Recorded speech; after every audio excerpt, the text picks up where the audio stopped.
अब्दुल कादिर जीलानी का एक धोबी था जो उनका कपड़ा धोता था। जब उसका इंतकाल हो गया तो वो कब्र में पहुंचा, और जब कब्र में पहुंचा तो फरिश्ते आ गए। फरिश्तों ने उससे सवाल किया, मन रब्बुका, तेरा रब कौन है? तो वो कहने लगा, मैं तो गौसे आजम का धोबी हूँ।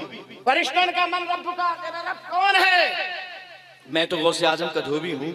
ये क्या जवाब है नहीं? माँ दीन का, तेरा दीन क्या है? मैं तो गौसे आजम का धोबी हूँ। माँ कुंता तक़ूलु फ़ी हक़्क़ि हाज़ा रजुल, नबी के बारे में तेरा क्या अकीदा है? क्या अकीदा था दुनिया में? मैं तो गौसे आजम का धोबी हूँ।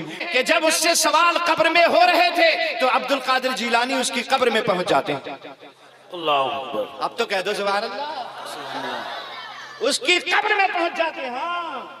और उसके बाद फरिश्तों से कहते हैं, मेरे मुरीद को क्यों परेशान कर रहे हो?